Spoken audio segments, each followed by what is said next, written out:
ታሪክ፣ ባህል፣ ትውፊትና ስርዓትን ይዛ የዘመናትን ውረድ ውጣዎች የተሻገረችው ታላቋ የኢትዮጵያ ኦርቶዶክስ ተዋሕዶ ቤተክርስቲያን በሀገራችን ማህበራዊ ኢኮኖሚ ስሪትና በመንግስት ሀገር ግንባታ ጉልህ ሚናን ይዛ በ21ኛው መቶ ክፍለ ዘመንም የወንጌል ተልዕኮዋን ቀጥላለች። ቤተክርስቲያን ሐዋርያዊ ተልዕኮዋን እንዲፋጠን፣ የጌታችን የወንጌል ቃል እንዲሮጥ፣ ማህበራዊ አገልግሎት እንዲዳረስ በልማት ስራዎች ሰፋፊ እርሻዎችን፣ ፋብሪካዎችን፣ ቤቶችና ህንጻዎችን ገንብታና ከምዕመኖቿን በስጦታ ተቀብላ በማምረትና በማከራየት አገልግሎት ትሰጣለች። የቤተክርስቲያን የልማት ህንጻዎች ግንባታ በቀዳማዊ አቡነ ቴዎፍሎስ ዘመነ ፕትርክና ተጠናክሮ ቢቀጥልም በደርግ ዘመነ መንግስት የተሰሩት ተወርሰው ግንባታዎችም ተቋርጠዋል። በአሁኑ ጊዜ ተወርሶ የነበሩና የተመለሱ ይመለሳሉ ተብለው በተስፋ የሚጠበቁ አዳዲስ የሚገነቡ የልማት ህንጻዎችም አሏት። ምንም እንኳን ካለው ኦርቶዶክሳዊ ቁጥር አንጻርና ከአሃት አብያተ ክርስቲያናት ጋር ሲተያይ በሚፈለገው መጠን ህንጻዎችና ተቋማት ባይገነቡም ዛሬም ድረስ ይህ የልማት አገልግሎት በጠቅላይ ቤተ ክህነት ባሉ ይዞታዎች ቀጥሏል። ይህንንም የሚመራ የቤቶችና ህንጻዎች አስተዳደር ልማት ድርጅት አቋቁማ አገልግሎቷን ቀጥላለች። የቤቶችና ህንጻዎች አስተዳደር ልማት ድርጅት አሁናዊ ቁመና የሚያስተዳድራቸው ንግድና አገልግሎት ሰጪ ተቋማት ከቤተ ክርስቲያን ተልዕኮ አንጻር አገልግሎቱ አሰጣጡን በተመለከተ ከድርጅቱ ስራ አስኪያጅ ጋር ቆይታ አድርገናል።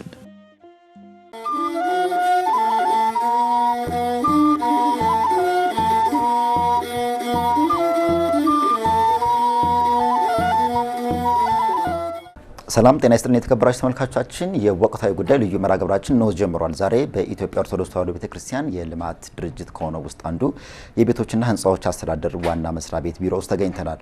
ሊቀ ስዩማን እስክንድር ገብረ ክርስቶስ ከኛ ጋር ናቸው። ሊቀ ስዩማን እስክንድር ገብረ ክርስቶስ በኢትዮጵያ ኦርቶዶክስ ተዋሕዶ ቤተክርስቲያን የቤቶችና ህንጻዎች አስተዳደር ልማት ድርጅት ዋና ስራ አስኪያጅ ናቸው። ቆይታችሁ ከኛ ጋር እንዲሆን ግብዣችን ነው። ሊቀ ስዩማን እስክንድር ገብረ ክርስቶስ ፍቃደኛ ሆነው ለሚዲያችን ለምናነሳቸው ጥያቄዎች ምላሽ ለመስጠት ለፈቀዱ እናመሰግናለን። እግዚአብሔር ይስጥልን። መልካም። ከዚህ በፊት የኢትዮጵያ ኦርቶዶክስ ተዋሕዶ ቤተክርስቲያን የህዝብ ግንኙነት መምሪያ ኃላፊ ነበሩ። ወደዚህ ከመጡ ምን ያህል ጊዜ ሆነዎት? ወደዚህ ከመጣው አሁን ሶስተኛ ወሬ።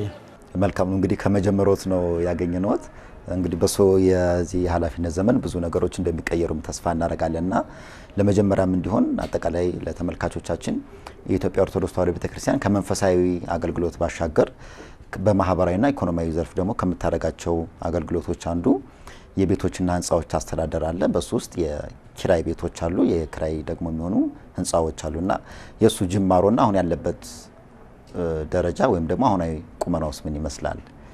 እሺ፣ አመሰግናለሁ። ያው የኢትዮጵያ ኦርቶዶክስ ተዋሕዶ ቤተክርስቲያን ከምታስተዳድራቸው ተቋማት አንዱ የቤቶችና ህንጻዎች አስተዳደርና ልማት ድርጅት ነው። ይሄ ድርጅት ደጋግ አባቶች፣ ቅዱሳን ፓትርያርኮች፣ መሳፍንቶች፣ ነገስታቱ የሰሯቸው በርካታ ቤቶች አሉ በአዲስ አበባ ከተማ ውስጥ። እነዚህ ቤቶች በደርግ ተወርሰው የነበሩ ቤቶች ናቸው። ከቅድስት ሥላሴ መንፈሳዊ ኮሌጅን ጨምሮ ማለት ነው። በደርግ ተወርሰው እነሱ ከተወረሱ በኋላ ደርግ ምንድነው ያደረገ የነበረው? ለቤተክርስቲያኒቱ በጀት ይሰጣል፣ ስራ አስኪያጅ ይመድባል፣ ራሱ ያስተዳድር ነበረ። በነዛ በቤቶቹ ምትክ ደግሞ በጀት ይሰጣት ነበርና የ1987 ህገ መንግስት ከጸደቀ በኋላ ቤተክርስቲያን መንግስት በሃይማኖት ተቋም ውስጥ አይገባም የሚለው ህገ መንግስታዊ ድንጋጌን ተከትሎ የቤተክርስቲያን ንብረቶች እንዲመለሱላት መንግስት ስራ አስኪያጅ መመደቡን እንዲያቆም፣ በተመለሱላት ህንጻዎች ደግሞ ያከራየች በጀቷን እንድትደጉም ራሷን እንድትችል የሚል ውሳኔ ተላልፎ በዛ ምክንያት የቅድስት ሥላሴ መንፈሳዊ ኮሌጅን ጨምሮ ቤተክርስቲያን አሁን የምናስተዳድራቸውን ህንጻዎች ተረክበን እያስተዳደርን እንገኛለን። እንግዲህ ታሪካዊ አመጣጡ የቤቶችና ህንጻዎች ከዚህ ጋር የሚያያዝ ነው። ከዛ ጊዜ እንግዲህ የነበሩ ተከራዮች በቤት ውስጥ ያሉ ተከራዮችን አብረን ነው የተረከብናቸው።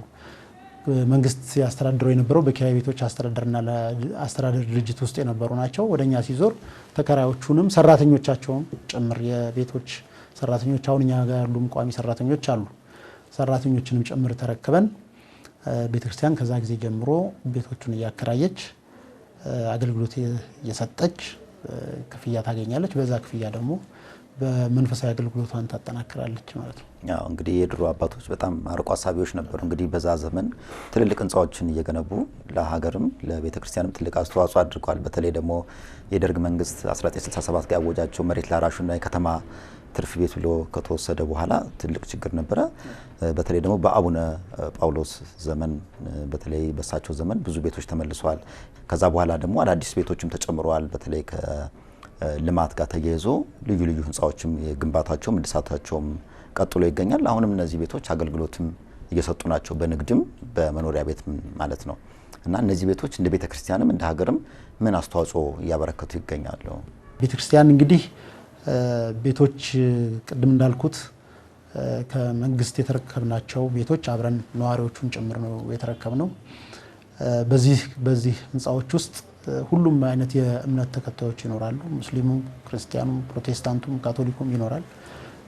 በቤተክርስቲያን ውስጥ በነጻነት በራሱ ቤት የተሰማው እንዲኖር ነው የሚደረገው። የቤተክርስቲያን አቃፊ ስለሆነች እንደ ሀገር የምትቆጠርም ስለሆነች ያንን ሊያንጸባርቅ በሚችል ደረጃ ሁሉም አይነት የሃይማኖት ተከታዮች የኛ ቤት ተከራይ ሆነው ይኖራሉ። በንግድ ተቋማት ውስጥ በርካቶቹ የሙስሊምና እምነት ተከታዮች ናቸው። ወደ ፒያሳ አካባቢ፣ አትክልት ተራ አካባቢ ያሉትን ብንመለከት እነሱም አሁን ያኔም የተረከብናቸው አሁንም ከኛ ጋር እየሰሩ ነው የቀጠሉበት ሁኔታ ነው ያለው። ከነዋሪዎች አገልግሎት በተጨማሪ ለበርካታ ወገኖች የስራ እድል ፈጥሯል። ቤቶችና ህንጻ አስተዳደርና ልማት ድርጅት በተለያዩ የስራ ዘርፎች ማለት ነው። ይሄ ደግሞ በአገራዊ የሰራተኛ ቁጥር በመቀነስ ስራ አጥ ቁጥርን በመቀነስ ሰዎች ሰርተው እንዲኖሩ በማድረግ የራሱ አስተዋጽኦ ከፍተኛ አስተዋጽኦ ያበረከተ ነው። ከዚህ ጎን ለጎን የልማት ስራዎችን እየተሰሩ ነው ያሉት። በአሮጌ ቄራ በባሻ ወልዴ በምንላቸው አካባቢዎች 3 ህንጻዎች እየተሰሩ አንዱ ተሰርቶ ተመርቆ ስራ ላይ ውሏል። 2 ህንጻዎች እየተገነቡ ነው ያሉት። እነዚህ ህንጻዎች እንግዲህ በሚገነቡበት ጊዜም የራሱ የሆነ ከፍተኛ የኢኮኖሚ አስተዋጽኦ ያደርጋል። ሀገርም ኢኮኖሚያዊ አስተዋጽኦ ያደርጋል። ሰራተኞች ቅድም እንዳልኩት ይቀጠራሉ። ጊዜያዊ የስራ እድል በመፍጠር ድረስ የራሱ የሆነ አስተዋጽኦ ያበረክታል። ቤቶቹ ተሰርተው በሚጠናቀቁ ጊዜ ደግሞ በከተማ ውስጥ ያለ የቤት መኖሪያ ችግር እጥረት በመቅረፍ ራሱ ከፍተኛ አስተዋጽኦ ያበረክታል እና በኢኮኖሚያዊም በማህበራዊም በመንፈሳዊም ደረጃ ሊገለጹ የሚችሉ በርካታ ጥቅሞች የሚሰጥ ተቋም ነው ብሎ መውሰድ ይቻላል። መልካም ነው። እንግዲህ የቤተክርስቲያን አገልግሎት መንፈሳዊ ዋናው ተልእኮ ነው። በተለይ ምእመናንን ለእግዚአብሔር መንግስት ማብቃት ትልቁ የቤተክርስቲያን ተልእኮ ነው። ከሱ አንጻር ደግሞ እነዚህ የሚታዩ የልማት እንቅስቃሴዎች በኢኮኖሚ እየደገፉ በአንድም በሌላም የመንፈሳዊ ህይወትን ያበለጽጋሉ ተብሎ ነው የሚጠበቁ እና እነዚህ ህንጻዎችና ቤቶች ወደፊትም ደግሞ ከዚህም የተጠናከረ ሆኖ ለሀገርም ለቤተክርስቲያንም ለምእመንም በተለይ ካህናትንም ምእመናንም ያማከለ አገልግሎት እንዲሰጥ እንግዲህ ተስፋ እናደርጋለንና ወደዚህ ድርጅት ከመጡ የመጀመሪያ ጊዜዎት ነውና በሱ የስልጣን ዘመን ከዚህ በፊት የነበሩ አሰራሮችን ከማስተካከል አንጻር እንዳጠቃላይም ያለውን አሰራር ከማዘመንና የተቀላጠፈና ሁሉንም ተደራሽ ከማድረግ አንጻር ምን ለመስራት አቅደዋል? ምን ታስበዋል? መልካም ነው። እንግዲህ ቤተክርስቲያን ቅድም እንዳልኩት ደጋጎቹ ነገስታት፣ መሳፍንቱ፣ መኳንንቱ፣ ሊቃነ ጳጳሳቱ፣ ፓትርያርኩ ጭምር የሰሯቸውን ቤቶች ነው ቤተክርስቲያን እያስተዳደረች ያለችው። እነዚህ ቤቶች ዘመን ያስቆጠሩ ናቸው። በታሪክ ውስጥ ሊዘከሩ የሚችሉ ጥንታውያን ህንጻዎች ናቸው። አሁን ያለንበት የከተማችን ተጨባጭ ሁኔታ የሀገራችን ተጨባጭ ሁኔታ ደግሞ እንደምትመለከቱት ከተማው እያደገ እየተለወጠ ነው ያለው። ቤተክርስቲያን በዚህ ደረጃ መጓዝ አለባት። እነዚህን አሮጌዎች ህንጻዎች ይዘን ረጅም መጓዝ አንችልም። በጣም አስጊ ነው የሆነ የሚመጣው ሁኔታው። ምክንያቱም ሰው ምቾት ይፈልጋል፣ ድሎት ይፈልጋል፣ የተሻለ ቤት ይፈልጋል፣ የተሻለ አስተዳደር ይፈልጋል፣ የተሻለ መልካም አስተዳደር ይፈልጋል ከተቋሙ። እነዚህን በአቅራቢያው ማግኘት ካልቻለ የተሻለ ቤት ሲያገኝ ወደ ተሻለው ቤት፣ የተሻለ አስተዳደር ሲያገኝ የተሻለ አስተዳደር ወዳለበት ቦታ ራሱን ማንቀሳቀሱ አይቀርምና ቤተክርስቲያን እነዚህን አሮጌ ህንጻዎች ይዛ ረጅም መቀጠል አትችልም። አሮጌ ህንጻ ይዛ ብቻ ሳይሆን አሮጌ አሰራርም ጭምር ይዞ ረጅም መጓዝ አይቻልም። ስለዚህ ከከተማው እድገት ከሀገሪቱ እድገት ጋራ ሊመጣጠን የሚችል እንቅስቃሴ ማድረግ ይኖርባታል። በርካታ ቤቶች የከተማውን ስታንዳርድ በሚመጥን ደረጃ እንዲገነቡ የማድረግ እንቅስቃሴዎች እየተደረጉ ነው ያሉት። በቅርቡ እዚሁኛ ቢሮአችን አካባቢ ባለ 6000 ካሬ ሜትር ቦታ ላይ ትልቅ ግዙፍ ሚክስድ ህንፃ ይገነባል። የጨረታ ስራ እየተሰራ እንደሆነ አውቃለሁኝ እና እንደዚህ አይነት ግዙፍ ነገሮችን በመስራት የከተማውን እድገት የሚመጥን እንቅስቃሴ ማድረግ ያስፈልጋል። እነዚህን ለማድረግ ብዙ ስራዎች እየተሰሩ ነው። በብፁዕ ጠቅላይ ስራ አስኪያጁም በእኛ በኩልም እየተሰሩ ናቸው። ከኛ ጋር የተያያዘ በተለይ ደግሞ የመልካም አስተዳደር ስራችንን የደንበኛ ተኮር የሆነ ስራዎች መስራት ላይ ትኩረት አድርገን መስራት ይኖርብናል ብለን ነው እየተንቀሳቀስን ያለ ነው። ምክንያቱም ቅድም እንደጠቀስኩት ሰው የተሻለ ነገር ፍለጋ መሄዱ ስለማይቀር የተሻለ ነገር በተገኘ ቁጥር ወደዛ መሄዱ ስለማይቀር በኋላ እዚህ ያሉ ተከራዮቻችን በእኛ የአያያዝ ችግር ምክንያት በእኛ የአስተዳደር ችግር ምክንያት እየለቀቁን ከሄዱ ቤተክርስቲያኒቱ ከዚህ የምታገኘው ገቢ የሚቀንስበት እድል ህንፃዎቻችን ከጥቅም ውጭ የሚሆኑበት እድል ስለሚፈጠር ይሄ ከሆነ ደግሞ አጠቃላይ መንፈሳዊ አገልግሎቷን የቤተክርስቲያኒቱ መንፈሳዊ አገልግሎት የሚጎዳ ስለሆነ እዚህ ላይ ትኩረት ሰጥተን እየሰራን ያለ ነው። ደንበኞች ከቤተክርስቲያኑ ተቋም ጋራ ከቤቶችና ህንፃዎች ጋራ በጣም የጠበቀ ግንኙነት እንዲኖራቸው አስተዳደራችንም አንድ የቤተክርስቲያኒቱ አንድ የስብከት ዘዴ የሚከናወንበት እንዲሆን የማድረግ በተግባር ማለት ነው። በመድረክ የሚሰጡ ስብከቶች አሉ፣ በሚዲያ የሚሰጡ የስብከቶች አይነቶች አሉ፣ በተለያየ መንገድ የሚሰጡ የስብከተ ወንጌል ስራዎች አሉ። አስተዳደራችን ደግሞ በጣም ደንበኛ ተኮር ሆኖ ደንበኞቹን የሚያገለግል በትህትና የሚያገለግል ከብልሹ አሰራሮች የራቀ ደንበኞች ወይም ተከራዮቻችን ቤታችን ነው ብሎ ጥሩ ስሜት እንዲሰማቸው የሚያደርግ በቤተክርስቲያን አስተዳደር እንዲተማመኑ የሚያደርግ በትክክልም ይሄ ተቋም የቤተክርስቲያን ነው ብሎ መንፈሳዊ ኩራት እንዲሰማቸው የማድረግ ስራ መስራት ያስፈልጋል። እዚህ ላይ ነው ትኩረት ሰጥተን እየሰራን ያለ ነው። ይሄን በማድረግ ረገድ ባለፉት 2 ወራት ከሁሉም ሳይቶች ካሉን ተከራዮች ጋር ያሉትን ተወካዮቻቸውን ሰብስበን አነጋግረናል። ከተወካዮቻቸው ጋር ውይይት አድርገናል። አሁን በጠቀስኳቸው የመልካም አስተዳደር ስራዎችና የተቋም ባለቤትነት ስሜት በመፍጠር ደረጃ ላይ ሰፊ ውይይቶች አድርገናል። ውይይት ማድረግ ብቻ ሳይሆን የየሳይቶቹ ኮሚቴዎች እንዲቋቋሙ እንዲጠናከሩ ከኛ ጋር ጥሩ ግንኙነት እንዲኖራቸው ህንፃዎቻቸውን እንዲጠብቁ አካባቢያቸውን እንዲያስውቡ የአስተዳደር ክፍተት በሚገኝ ጊዜ በአስተዳደር ውስጥ ያሉ ክፍተቶች በሚኖሩ ጊዜ በጋራ እየተመካከርን እንድንሰራ ህንፃዎቹ ላይ ያሉ የተበላሹ መጠገን ያለባቸው መስተካከል ያለባቸው የህንፃዎቹን ገጽታ ሊያሳምሩ የሚችሉ ነገሮችን ደግሞ በጋራ ሆነን እነሱ የራሳቸው ድርሻ ወስደው እኛ የራሳችን ድርሻ ወስደን የምናስውብበት ቤቱ የኛና የነሱ የነዋሪዎቹ መሆኑን የሚገልጽ አይነት ሁኔታ እንዲፈጠር እግረ መንገዱን ደግሞ በቤተክርስቲያን ተቋም በቤተክርስቲያን ቤቶች ውስጥ መተማመን እንዲኖርበት ነዋሪው የኔ ቤት ነው የቤተክርስቲያን ቤት ነው የሚል ስሜት እንዲኖረው የማድረግ ስራ በሰፊው የተሰራ ነው ያለው። መንትዮች ህንፃ በቅርቡ ተመልሶ ያልኳቸው ህንፃዎች ሊፍቶቻቸው አይሰሩም። ሁለቱም ሊፍቶች አይሰሩም በብልሽት ምክንያት ከ7 ዓመት በላይ ቆመዋል። ከነዋሪዎች ጋራ ሰፊ ውይይት አድርገናል። እዛ ካሉ ኮሚቴዎች ጋራ ግቢውን የማስዋብ ስራ ሌሎችንም ነገሮች የማሳመር ስራዎችን ለመስራት ውይይት አድርገናል። በዚህ መሃል አንድ ነዋሪ ምንድነው ያደረጉት? ሁለቱም ሊፍቶች በራሳቸው ወጪ አድሰው አስተካክለው ለአገልግሎት እንዲበቁን በባለሙያዎች እያስጠኑ ነው። የማጽዳት ስራ እየተሰራ ነው። ማቴሪያሎች ገዝተዋል። በቅርቡ አገልግሎት የሚሰጥበት ሁኔታ ይፈጠራል። ይሄ የመጣው ምንድነው? ከነዋሪዎች ጋራ መልካም ግንኙነት መፍጠር በመቻላችን ነው። ተቋማዊ ግንኙነታችን መንፈሳዊ ይዘት ሁሉ ያለው እንዲሆን በማድረግ የተሰራ ስራ ነውና ትልቁና ዋና ስራ መሆን አለበት ብለን እናስበው። አሁን ከነዋሪዎቻችን ጋር ያለን ግንኙነት በጣም ጤናማ መሆን ይኖርበታል።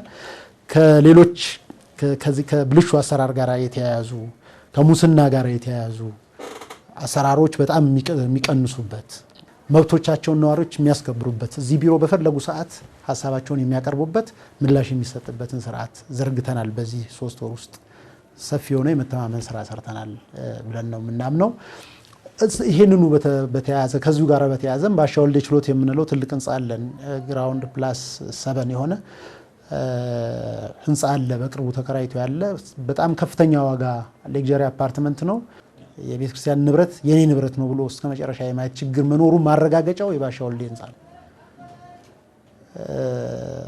ከፍተኛው ወጪ ወጥቶበታል፣ ግን በከፍተኛ ደረጃ የጥራት መጓደል ያለበት እሱን ደግሞ መረከብና ስራ ላይ መዋል ኦርቶዶክሳዊውን ከሆኑ ባለሙያዎች ይጠበቃል ብዬ አላስብም። በጣም አሳዛኝና አሳፋሪ የሆነ ህንፃ ነው እና አባቶች ካዩት በኋላ በዝርዝር ሁኔታው ተጠንቶ ማስተካከያ እንዲደረግበት ተነጋገርን።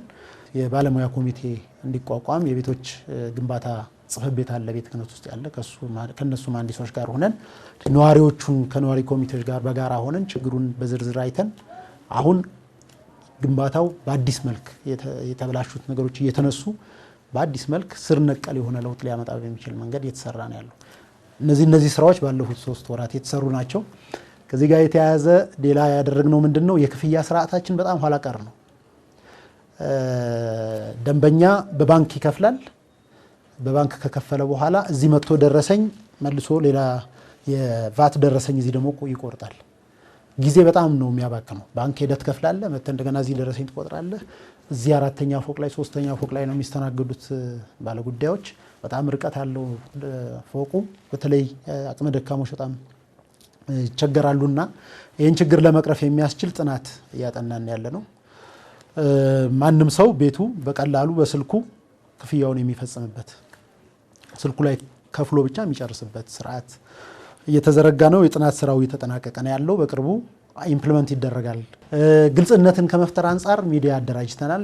ነዋሪዎችን በኋላ ቀር መንገድ ነበር የምናገኛቸው። በማስታወቂያ እየተለጠፈ ምን እየተባለ በየግድግዳው ነበር የምናገኛቸው። አሁን ያለውን መልካም ግንኙነት ለማስቀጠል ግን የነዋሪዎች የቴሌግራም ግሩፕ እንዲፈጠር አድርገናል። ይሄ ብቻ አይደለም። በአሰራር ውስጥ የሚፈጠሩ ችግሮች ካሉ በቀላሉ በቴሌግራም ግሩፕ አማካኝነት አስተያየት የሚሰጡበት የሚደመጡበት እድል ፈጥረንላቸዋል። ስለዚህ ይሄ ወደ ቴክኖሎጂው ወደ ዘመናዊ አሰራሩ የመቅረብ ነገር የተወሰነ መንገድ ጀምረናል። ማጠናከርና መቀጠል ይኖርብናል። በቅርቡ ዌብሳይት አሁን ያበለጸግን ያለ ነው። ከአንድ ወር በኋላ ዌብሳይቱ ይመረቃል። ቅድም ካልኳቸው የቴክኖሎጂ ስራዎች ጋራ የራሱ የሆነ የመመጋገብ ነገር ስለሚኖር አጠቃላይ ስራችንን በቴክኖሎጂ የሚመራ ማድረግ ቴክኖሎጂ ቀመስ እንዲሆን ማድረግና በመሀል ይሄ ቴክኖሎጂ ባለመከተላችን ምክንያት የሚፈጠሩ ኮራፕሽን ነክ የሆኑ አሰራሮችን በዚህ መንገድ የመፍታት ስራ እየሰራን ያለ ነው። ሌላው ቢሮ ነው። ቢሮ ለነዋሪዎች ምቹ እንዲሆን ዘመናዊ እንዲሆን በቴክኖሎጂ የታገዘ ቢሮ እንዲሆን የማድረግ ስራ እየሰራን ያለ ነው። ቢሮ በዘመናዊ መንገድ እያደራጀው ነው። ሁሉም ጽሕፈት ቤቶች በአንድ ፎቅ ላይ የሚገኙበት በአንድ ወለል ላይ የሚገኙበት ባለጉዳይ የማይጉላላበት ኦፕንሊ ሁላችንም ስንሰራ የምንተያይበት ቢሮውም ደግሞ ቤተክርስቲያኒቱን የሚመጥን እያደራጀን ያለ ነው። ያን ቢሮ እየሰራን ያለ ነው በስፖንሰር ነው። ከቤተክርስቲያኒቱ በጀት አልነካንም። ቅድም ባልኩት ከነዋሪዎች ጋር የፈጠረው መልካም ግንኙነት በመጠቀም ከዛ በመናገኘው ስፖንሰር ምንም አይነት ገንዘብ ሳይወጣ ቢሮ እየተሰራ ነው እየተደራጀ ነው ያለው። ይሄን የምናደርግበት ሌላኛው ምክንያት ሁልጊዜ እዚህ መቼም አይኖርም ሌላ ሰው መምጣቱ አይቀርምና ነዋሪዎቹ ይሄ ቢሮ የኔ ነው እኔ ነኝ የሰራሁት እኔ ነኝ ያደስኩት ብሎ የራስነት የባለቤትነት ስሜት እንዲፈጠርባቸው ስለዚህ ተገልጋዩና ተቋሙን የማስተሳሰር ስራ የሰራንበት ማሳያ ነው የቢሮ አደረጃጀቱ። ባለፉት 3 ወራት እነዚህ ሞክረናል። የረሷቸውም ይኖራሉ። ቀጣይ እንግዲህ እግዚአብሔር በሚፈቅደው የተሻለ ስራ እንሰራለን ብለን እናስባለን። መልካም እንግዲህ ሊቀ ስዩማን እስክንድር ጥያቄዎቻችን አጭር ናቸው። ለዛሬ ብዙ ጉዳዮች ነበረን። እሱን ወደ ኋላ ነው የምናነሳው። ግን ቅድም ሲያነሱልኝ የነበሩ ጉዳዮች አሉ። በተለይ ግልጽነት፣ ተጠያቂነትና መንፈሳዊ ይዘት የሚላለ በተለይ የቤተክርስቲያን አገልግሎት ሲታሰብ ዋና ዓላማዋ ሰዎችን ለመንግስተ እግዚአብሔር ማቅረብ ነውና ከዛ አንጻር እነዚህ የልማት ስራዎች፣ የህንጻ እድሳቶችና መሰል ተግባራት ወደዛኛው መንገድ የሚወስዱ ዌዎች ናቸውና በተለይ የስብከተ ወንጌል አገልግሎት ከማስፋፋት አንጻር ይሄኛው እንደ ደጋፊ ነው እንጂ የሚሆነው ዋና የቤተክርስቲያን ተልእኮ ስብከተ ወንጌል ማስፋፋት ነውና ከዚህ አንጻር በፊት እነሱ የነበሩ ጥያቄዎች አሉ። አሁን እኛ ጋር ለዝግጅት ክፍላችን በተከታታይ የሚመጡ ሀሳብና አስተያየቶች አሉ። አሁን እነሱን በዝርዝር ማናነሳቸው ሌሎች ጉዳዮች ስላሉ ረጅም ዓመትም የፈጁ የተንከባለሉ የመጡ ችግሮችም ክፍተቶችም ናቸውና እነዚህን ክፍተቶች አድሶ ራሱ የቤተክርስቲያን አገልግሎት የቤተክርስቲያን ህንጻ ቤተክርስቲያን የሚሸትና የወንጌል አገልግሎት እዚህ በመድረክ የሚሰበከው ቤተክርስቲያን ሂደን የምንሰማው ሌሎች ደግሞ ቤተክርስቲያን ተቋማት ጋር ስንሄድ ይሄ እኮ የቤተክርስቲያን ነው ብሎ ሰው በህይወቱም ራሱ የሚሰበክበት የሚሆንና የቤተክርስቲያን ራሱ መባውም ስጦታውም ቅዱስ የሚሆንበት በንጽህና መጥቶ ለንጽህና መስዋዕት የሚቀርብበት ከማድረግ አንጻርና ራሱ የቤቶችና ህንጻዎች አስተዳደር እና ልማት ድርጅት የተቋቋመለትን ዓላማ መሰረታዊ ዓላማ ከማሳካት አንጻር ምን ቢሰራ ወደፊት መልካም ነው ይላሉ። ምናልባት ሶም እዚህ ጋር በኃላፊነትም ስላሉ ይሄን የማድረግ እድል ያለውት ይመስለኛል። እንግዲህ ቤተክርስቲያን ስራዎቿ በሙሉ መንፈሳዊ መሽተት አለባቸው። መንፈሳዊነትን የተላበሱ መሆን አለባቸው። በትህትና የሚሰሩ መሆን አለባቸው። በፈሪሃ እግዚአብሔር የሚሰሩ መሆን አለባቸው። ስራዎቿ በሙሉ አገልግሎታችን ቅድም ለማለት እንደሞከርኩት ራሱ የሚሰብክ መሆን አለበት። እነዛ የማድረግ ስራ መሰራት አለበት። ይህንን ለማድረግ ሁል ጊዜ ነባራዊ ሁኔታን መዳሰስ ያስፈልጋል። አሁን ያለንበት ሁኔታ ምን ላይ ነው ያለነው? የት ነው መሄድ የምንፈልገው? ምን ደርሰው የት ነው? በየትኛው መንገድ ነው መጓዝ ያለብን? ምን አይነት መሳሪያዎችን ተጠቅመን ነው ወደዛ ጉዞ ማድረግ ያለብን? እነዚህ መሳሪያዎች ለመጠቀም ምን አይነት ዕውቀት ያስፈልገናል? እነዚህን ዕውቀት እንዴት አድርገን ነው የምናስተባብረውና መንመራው የሚሉ መሰረታዊ ነገሮች መመለስ አለባቸው። እነዚህን ማስተባበር ከቻለን ብዙ ነገር መስራት እንችላለን። ቤተክርስቲያን ድሃ አይደለችም፣ የሰው ድሃ አይደለችም፣ የባለሙያ ድሃ አይደለችም፣ የኢኮኖሚ ድሃ አይደለችም። ሁሉ ነገር ያላት ነች፣ ሁሉ በእጇ ያለ ተቋም ነች እና ቅድም ለማለት እንደሞከርኩት ነባራዊ ሁኔታዎችን ዳሰን ነባራዊ ሁኔታዎችን የሚያስተካክሉ ስራዎች መስራት አለብን። እንደ ቤቶችና ህንፃዎች በርካታ ችግሮች አሉ። ከኪራይ ጋር በተያያዙ ከንግድ ድርጅቶች ጋር በተያያዙ ከቤተክርስቲያን መልካም ስም ጋር የማይገናኙ ተግባራት የሚፈጸሙባቸው ለቤተክርስቲያን ስም መጠልሸት ምክንያት የሚሆኑ በርካታ ነገሮች አሉ። እነዚህን ለማስተካከል ቅድም የጠቀስኳቸው መሰረታዊ ነገሮችን ማወቅ ያስፈልጋል። አሁን ቤተክርስቲያን ያለችበት ሁኔታ፣ አሁን ያለንበት ዘመን ታሳቢ ያደረጉ ስራዎች መሰራት አለበት። ህዝበ ክርስቲያኑን እንዴት አድርገን ነው ወደ ቤተክርስቲያን እንመልሰው? ተቋሞቻችን እንዴት ነው መልካም አስተዳደርና የቤተክርስቲያን ተቋም መምሰል የሚችሉት የሚለው ላይ ዝርዝር ነገሮች መጠናትና እነሱ መሰረት ያደረገ ስራ መሰራት አለበት። ይሄን ካልሰራን መሻገር አንችልም፣ ወደፊት መሻገር አንችልም። ማንሻገርበት ምክንያት ትውልዱ እየቀደመ ስለሆነ ነው። ትውልዱ በብዙ መንገድ ነው እየቀደመ ያለው። በቴክኖሎጂ ግብአቶች፣ በቴክኖሎጂ ትስስሩ እየቀደመን ነው። መንፈሳዊ ህይወቱን በተለያየ መንገድ እያዳበረ ነው።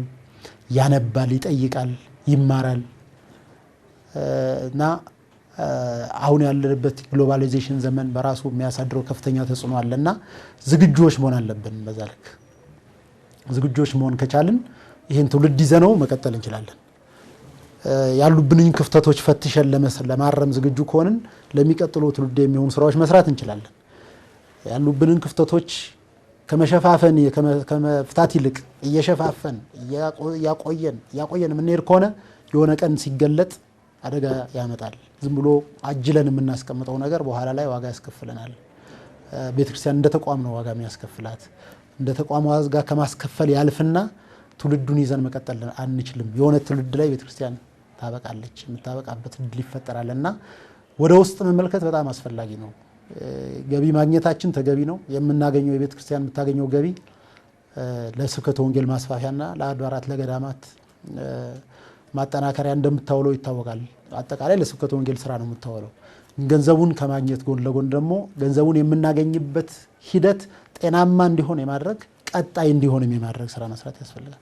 ጤናማ እንዲሆን አሰራሮቻችንን መፈተሽ፣ አሰራሮቻችንን ማዘመን፣ በዛ አሰራር ውስጥ ስርዓታችንን ዘርግተን ማስቀጠል፣ ቀጣይ እንዲሆን ዘመኑን የሚዋጁ ለትውልዱ የሚመጥኑ ህንፃዎችን መገንባት፣ እነሱን ገንብቶ ማከራየት በተመጣጣኝ ዋጋ። እነዚህን በማድረግ የቤተክርስቲያንን በትውልድ ውስጥ የማሻገር ስራችንን መስራት መቀጠል እንችላለን እና እነዚህን ተኮር አድርገን እንሰራለን ብለን እናስባለን። አሁን ያለው የጠቅላይ ቤተ ክህነት አስተዳደር በጣም ምቹ ነው። ማሰብና መጠየቅ ብቻ ነው የሚጠበቅብህ። አስበህ ከጠየቅ ምንም አይነት እንቅፋት አይገጥምም እና እንደ ጥሩ አጋጣሚ ነው የምቆጥረው። እኔ በዚህ አጋጣሚ መግለጽ የምፈልገው ብፁዕ ጠቅላይ ስራ አስኪያጁ በእውነት ስለ እውነት ነው የምናገረው። ስለ እውነት ጠይቃቸው አይሆንም የሚሉት ነገር የለም። አሁን የኛ ዝግጁነት ነው የሚጠየቀው። በአመራር ላይ ያለን፣ በመምሪያ ላይ ያለን፣ በድርጅት ላይ ያለን የስራ ኃላፊዎች ዘመኑን በሚመጥን መንገድ መንቃት አለብን። የሚፈጽምልህ ችግር የለም አምጣ የሚልህ ኃላፊ ካገኘህ አስበህ ተዘጋጅተህ ይህን ልስራ ብለህ መጠየቅ ከኛ ከኃላፊዎች ይጠበቃልና በሁሉም ዲፓርትመንቶች፣ ቤተክርስቲያን ብዙ ዲፓርትመንቶች ነው ያሏት። በሁሉም ዲፓርትመንቶች ጠንካራ ስራ ሰርተን ትውልዱን ይዘን ቤተክርስቲያን የምናሻገርበት ስራ መስራት ይኖርብናል ብዬ አስባለሁ። መልካም ነው ሊቀ ስዩማን። እንግዲህ የቀደሙ አባቶች ለዛሬ እንድንነጋገርበት ራሱ መሰረት የሆነውን ስራ ሰርተውልን ስላለፉ እኛ ደግሞ አሁን ያለው ትውልድ በተለይ እናንተ ኃላፊዎች ቤተክርስቲያን በበላይነት የምትመሩም ደግሞ ዛሬ የተረከባችሁትን ለነገው ትውልድ አሻግራችሁ ደግሞ ነገው ያለው ትውልድ የሚያመሰግናችሁ ስራ እንደምትሰሩ ተስፋ እናደርጋለን። በዚህም እንግዲህ ለመልካም ስራ ሁሌም እግዚአብሔር ይረዳናል፣ ይረዳችኋል ብለን እንደምናምነውና በተለይ በቤቶች በህንፃዎችና በልማት ስራዎች ጋር የሚነሱ ጥያቄዎች እነሱ ተቀርፈው የቤተ ክርስቲያንን ተልእኮ የሚያሳኩ እንዲሆኑ የኛ የዝግጅት ክፍላችንም ምኞት ነው። ወደፊት ደግሞ እነዚህ ነገሮች ሲፈቱ መተን ከርሶ ጋርም ሌላ ጥያቄና መልስ እንደዚሁ የምናካሄድ ይሆናል። በመጨረሻም በርሶ የኃላፊነት ዘመን እንዲፈጸም የሚፈልጉት ምንድነው የሚለውን ሐሳብ አይተን የዛሬው ጥያቄያችን በዚህ መዝጋት እንችላለን። ሊቀ ስዩማን አመሰግናለሁ በጣም እንግዲህ የአገልግሎት ጊዜያችን መቼና እንዴት እንደሚሆን አናቅም። አሁን አለን፣ ነገ የሚሆነውን አናቅም። ባለንበት ጊዜ ግን መስራት አለብን። በተሰጠን ጊዜ መስራት አለብን። አሁን ባለንበት ጊዜ እሱን በመነሻ በማድረግ ባለፉት 3 ወራት የተወሰኑ ወደፊት ሊያስቀጥሉን የሚችሉ መደላድሎችን የመፍጠር ስራ ጀምረናል። እነዚህ የጀመርናቸው መደላድሎችን የመፍጠር ስራ ማጠናከር ይኖርብናል ብዬ አስባለሁ። አሁን ስራዎቻችንን በቴክኖሎጂ የመደገፍ ስራ ላይ ትኩረት እንሰጣለን ብዬ አስባለሁ። ከነዋሪዎች ጋር ያለን ግንኙነት የበለጠ ማሳደግ አለብን ብዬም አስባለሁ። በሚቀጥሉት ወራት በሚቀጥሉት ጊዜያት በእርግጠኝነት መድረስ አለብን ብዬ የማስበው አሰራሮቻችን በሙሉ በቴክኖሎጂ የተደገፉና ቀልጣፋ እንዲሆኑ የማድረግ ስራዎችን መስራት ነው አንደኛው። ሁለተኛው ስራችን መሆን አለበት የምንለው በህንፃዎቻችንና በድርጅቶቻችን ይዞታዎች ውስጥ ያሉ ክፍተቶች ብለን የምንለያቸው ብዙ ነገሮች አሉ።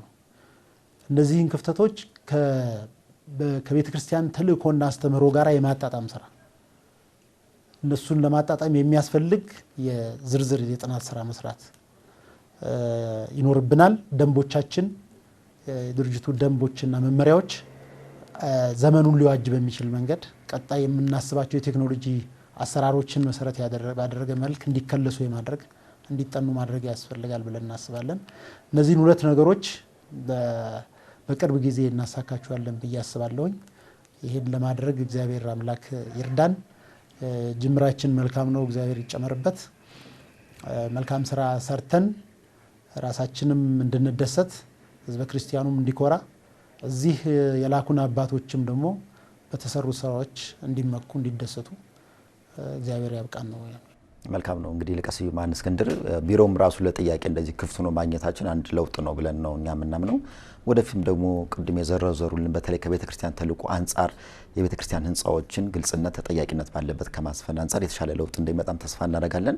ለዛሬው ፍቃደኛ ሆነው ቢሮዎቱን ከፍተው ላነሳንልዎ ጥያቄ ለሰጡ ምላሽ እናመሰግናለን። እግዚአብሔር ይስጥልን። ክብር ይስጥልኝ። አመሰግናለሁ። የተከበራችሁ ተመልካቾቻችን የወቅታዊ ጉዳይ ልዩ ዝግጅታችን በተለይ በኢትዮጵያ ኦርቶዶክስ ተዋሕዶ ቤተክርስቲያን ልማት ድርጅት ውስጥ ያለው የቤቶችና ህንፃዎች አስተዳደር በሚመለከት የነበረን ቆይታ በዚህ ተፈጽሟል። ከቀሪ የማህበረ ቅዱሳን መርሃ ግብሮች ጋር መልካም ቆይታ ይሁንላችሁ።